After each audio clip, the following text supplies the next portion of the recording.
ओम Sai Ram. Hey everyone, तो आ गई है 37 नंबर की कहानी, जो कि है केवल और केवल साईं भक्तों की ज़ुबानी। तो ये लीला होने वाली है स्टोरी नंबर 37, या कह लीजिए साईं लीला 37 पार्ट 6।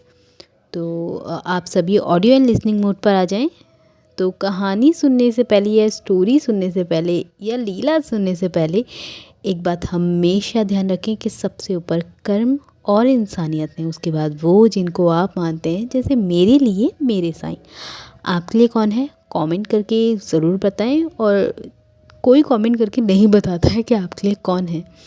तो जितने भी साईं डिवोटीज़ हैं, अगर उनके लिए साईं हैं तो प्लीज़ प्लीज़ प्लीज़ कमेंट कीजिए कि हमारे लिए तो साईं हैं, जैसे मेरे लिए मेरे साईं। आइए, तो ये है स्टोरी नंबर 37, जिसमें मैं आपको आज एक और लीला बताने वाली हूँ, जो कि 36 को ही कंटिन्यू करेगा। 36 में मैंने आपको बताया था, यूं ही तकरीबन 19-20 साल पुरानी होगी। ऐसी मुझे कांसे की मूर्ति मिली थी, एक छोटी सी, बहुत छोटी सी, मतलब इतनी छोटी कि वो मेरे पूरे हाथ में आ रही थी, हथेली के अंदर। सोच रहे हो आप कितनी छोटी होगी, और इतनी सुंदर, मतलब उसको इस टाइप से कर रखा था कि बाबा उसमें पूरे फिटेड थे। तो जैसे मैंने आपको बताया, वो डीप क्लीनिंग के थ्रू मिली। और कोइंसिडेंस से हुआ भी ऐसा कि जिस दिन मैंने बोला था उसी दिन उस मूर्ति को शायद मेरे हाथ में आना था। तो कुछ यूँ हुआ कि वो ना कोइंसिडेंस मेरे लिए ये हो गया कि मैंने उसके बाद बाबा को फिर से और मांगना स्टार्ट किया। कहने का मतलब ऐसा लगा अभी तो ज़िंदगी में ये पहली लीला थी जो कि मुझे कहीं ना कहीं बाबा से इतना कनेक्ट कर गई कि मुझे ऐसा लगा कि मतलब हो क्या रहा है, ठीक है ना, हो क्या रहा है। तो अब जैसे कि मेरी इच्छा और बढ़ चुकी थी। ये वही वाली बात हो गई कि अगर किसी की इच्छाएं पूरी करते जाओ तो फिर उसकी इच्छाएं वो पहले के मुताबिक बढ़ जाती हैं। और कहीं ना कहीं एक पेशेंस लेवल भी धीरे धीरे खो रहा होता है, क्योंकि आपको लगता है कि यार एक बार ऐसा हो गया तो दूसरी बार भी एकदम से ऐसा हो जाएगा।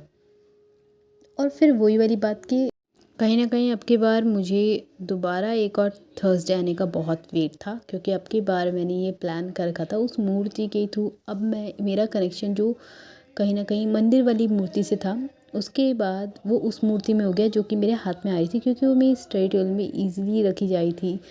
मैं जब चाहती थी उसको अपने हाथ में रख के, मतलब होता है ना कि यार कोई नहीं है बात करने के लिए, तो वही बात करना स्टार्ट करती थी। तो मतलब मेरा ये हो गया था कि थोड़ा सा फ्रस्ट्रेशन लेवल, या कह लीजिए थोड़ा जो बॉदर होता है, वो कम होना हल्का हल्का स्टार्ट हो गया था। मतलब मैं सच में ये नहीं बोलूँगी कि क्या ही था, क्या ही जोन है, इसको मैं डिफ़ाइन शायद कर भी ना पाऊँ। पर कहीं ना कहीं जो चीज़ें थीं, जो बातें थीं, वो मैं बाबा से कनेक्ट करके बाबा को बोलती थी। तो अब की बार मैंने उसी छोटी सी मूर्ति से बोला था कि बाबा, इस बार फिर से मुझे आपको देखना है, और किसी ऐसे रूप में जिस रूप में मैंने आज तक कभी देखा ना हो, और वो रूप ही अलग हो। तो हुआ ये कि थर्सडे के दिन ही, मतलब जिस दिन मैंने फास्ट रखा था, उसके दिन ही चलिए इस बात को थोड़ा साइड रखते हैं। अच्छा, ये बताइए कि क्या कभी ऐसा होता है कि कोई जो घोंसला है वो रातों रात बन जाए? मतलब इज़ इट पॉसिबल? तो कुछ यूं ही बात हुआ कि एक तो होता है कि आप किसी घोंसले को देखते हो, कहीं और देखते हो, तो ठीक है, हम थोड़ा सा ये माइंड सेटअप कर सकते हैं कि शायद हमने देखने में देरी कर दी होगी, या फिर कहीं ना कहीं से बन गया होगा वाली बात। बट आपका जो मेन डोर है उसी के सामने, बिल्कुल जहाँ पे चिड़िया आ रही है जा रही है, मतलब आपको पता ही नहीं चल रहा कि रात भर कोई घोंसला भी बन गया है। तो हुआ बिल्कुल सेम ये था।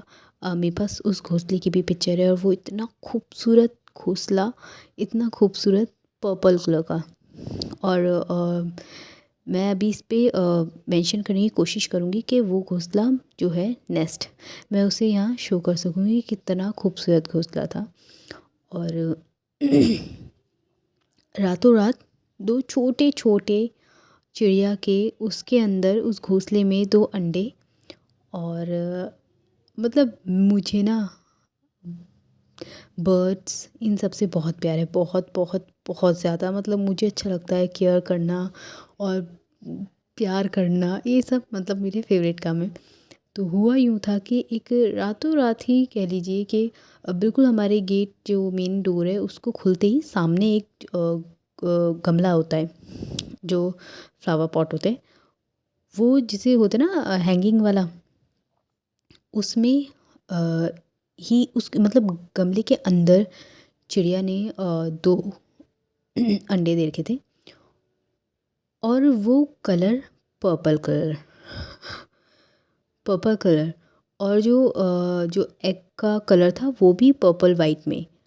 मतलब मैंने तो अपनी लाइफ में फ़र्स्ट टाइम ऐसा घोंसला देखा था, ऐसा नेस्ट देखा था जो एक धागे से बना हो, एक कलर से बंधा हो। मुझे नहीं पता, अभी तक मैं सच में पता नहीं कर पाई कि वो बना किस चीज़ से था। मतलब इतना सुंदर घोंसला।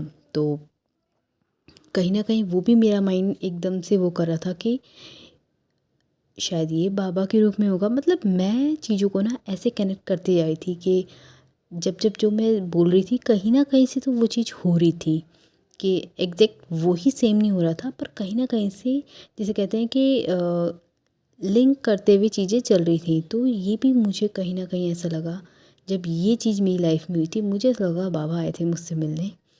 और यकीन नहीं आएगा, 1 हफ़्ते तक वो अंडे उस घोंसले में रहे। 1 हफ़्ते के बाद, क्योंकि उससे जो नेक्स्ट थर्सडे था, उसी दिन ना उधर कोई चिड़िया थी, ना उधर कोई अंडे थे। मतलब 1 हफ़्ते पहले एक घोंसला बनता है, और वो घोंसला पता नहीं रातों रात बना या क्या हुआ, मुझे आज तक उसकी मिस्ट्री आज तक समझ नहीं आई। और फिर जैसे ही 1 हफ़्ता हुआ, वो घोंसला भी गायब, और चिड़िया भी गायब, अंडे भी गायब। घोंसला गायब इन द सेंस कि घोंसला गमले से नीचे गिर गया, और अंडे गायब, चिड़िया गायब। तो वो चीज़ ना मेरे लिए, मुझे मिरेकल से कम नहीं लगी थी। और ये मैंने बाबा की लीला के अंदर अपनी, जिसको मैं एक डायरी मेंटेन करके रखती हूँ, जहाँ जहाँ जब जब मुझे लगा कि बाबा से मैंने जो चीज़ मांगी तो वो चीज़ मुझे मिल गई। और कुछ चीज़ें ऐसी भी थी जो बाबा ने मुझे नहीं दी, तो उसमें भी मुझे ऐसा लगता है कि उसमें भी बाबा का हाथ है, उन्होंने ऐसा क्यों नहीं दी। तो ये है वो नेस्ट, आप देख सकते हैं। कलर देखिए आप, इसका कलर मतलब थोड़ा फोकस करिए कि किस टाइप का कलर है ये घोंसले का। और फिर जब वो 1 हफ़्ते बाद, जब वो ना घोंसला रहा, ना चिड़िया रही, ना ही उसमें कोई अंडे रहे, तब फिर से मुझे ऐसा लगता था कि बाबा को अगर मैं जिस रूप में मतलब बुला रही हूँ, बाबा आ रहे हैं मेरे पास मिलने, तब मैंने यहाँ से अब थोड़ा सा जल्दबाजी ना करके कुछ टाइम मैंने पेशेंस रखा। अब मैंने अपने माइंड में रखा था कि बाबा ने 2-3 बार, मतलब मैं जब जब बुला रही हूँ ऐसा लग रहा है कि आ ही रहे हैं। मैं सच बता रही हूँ, ये कुछ मतलब ऐसा नहीं है कि कुछ मनगढ़ंत है, ये रियल है। और रियल होने के लिए ही मैंने कुछ चीज़ों को सेव करके अपने पास रखा था, ताकि मैं कभी इन फ्यूचर अगर रिकॉर्ड कर पाऊँ चीज़ें, तो आपको एज अ प्रूफ शो करूँ कि कुछ चीज़ें होती हैं। और शायद ये सारी चीज़ें, ये सारा सेटअप हुआ था ना, ये सिर्फ़ और सिर्फ मुझे आज जो पता चलता है वो सिर्फ यही हुआ था कि कहीं ना कहीं बाबा पे दृढ़ विश्वास। तो ये दृढ़ विश्वास से पीछे बाबा ने कहीं ना कहीं ऐसे ऐसे रूप में मुझे अपने आप को दिखाया कि उनसे लगा कि बाबा हैं। और आज भी है, बहुत सारी चीज़ें ऐसी भी है, मतलब इस उस पॉइंट से लेकर आज जब मैं इस पॉइंट पे खड़ी हूँ, ऐसी भी बहुत सारी चीज़ें हैं जिसको मैंने बहुत दिल से मांगा बाबा से, बट वो चीज़ मुझे नहीं मिली। और उस चीज़ का भी मुझे रिज़ल्ट हैंड टू हैंड मिला कि वो चीज़ शायद मेरे लिए नहीं है। तो आपको पता है ये पेशेंस कैसे डेवलप हुआ, कि या ये कह लो ये आस्था कैसे डेवलप हुई कि बाबा जो देंगे वो बेहतर देंगे, और बेहतर क्या, बेहतरीन देंगे। क्योंकि इंसिडेंट्स बैक टू बैक हुए हैं, चीज़ें बैक टू बैक हुई हैं। तो ऐसी बहुत सारी चीज़ें भी हैं जिसको मैंने बहुत दिल से मांगा कि मुझे बस ये चाहिए। अब उनकी मर्ज़ी में मुझे हर एक चीज़ लगने लग गई। ठीक है, अपनी तरफ से एफ़र्ट डालो पूरा, ताकि आपको अपने कर्म से ये ना हो कि आपने कर्म से मुंह मोड़ लिया या फिर अपना एफ़र्ट पूरा नहीं डाल पाए। पर एट द एंड अगर वो चीज़ आपको नहीं मिलती है तो अपने काम पे फोकस करिए, अपनी चीज़ों को कंटिन्यू करिए। अगर आपकी किस्मत में कोई चीज़ नहीं लिखी होगी ना तो वो नहीं मिलेगी। और हो सकता है जिस चीज़ को आप मांग रहे हो या जिस चीज़ के लिए आप इतनी दिन रात अर्जी लगा रहे हो, शायद वो आपको ऊपर ऊपर से देखने में इजी लग रहा हो, पर बाबा हैं, उन्होंने आपका साथ नहीं छोड़ा और बार बार अपने आप को प्रूव करने की कोशिश कर रहे हैं कि देख मैं तेरे साथ हूँ। तो फिर अगर वो अपनी मर्ज़ी से देंगे ना, ट्रस्ट मी वो बेहतर नहीं, वो बेहतरीन देंगे। इतना अब श्रद्धा और सबसे बड़ी साबुरी मेरे अंदर आ गई है, सब्र आ गया है कि ठीक है, मतलब अब मुझे अपनी ज़िंदगी में कोई भी चीज़ बाबा से बढ़ के नहीं है, अपने पेरेंट्स और अपनी फैमिली को छोड़ के। बाकी कोई चीज़ मेरे हाथ में होगी ठीक है, मुझे मिल जाएगी। बाकी ऐसा भी नहीं कि मैं बस भरोसे ही बैठ गई हूँ, अपना कर्म करती हूँ और तब जाके अगर मुझे स्पेशली वो चीज़ नहीं मिल रही है तब फिर मैं अपने दिल दिमाग को ये संतुष्टि में लगाती हूँ कि शायद कोई तो है, मतलब कोई तो है जो चाह रहा है शायद कि ना मिलूँ मैं किसी चीज़ को, या कोई चीज़ मेरे लिए नहीं है तो वो मुझे नहीं दी जा रही। तो बस एट द एंड आप बाबा पे विश्वास बना के रखें और बस दिल दिमाग में ये रखना कि कोई चीज़ अगर नहीं मिल रही तो भगवान के भरोसे से छोड़ो।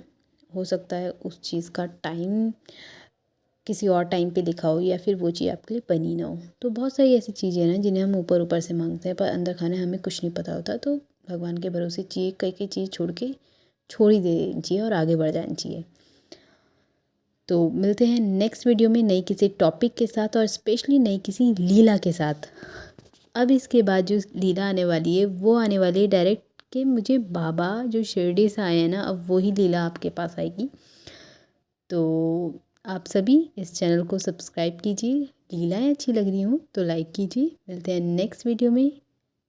ओम साई राम, जय साई राम, जय जय साई राम और बाबा को इतना ही प्यार देते रहिए।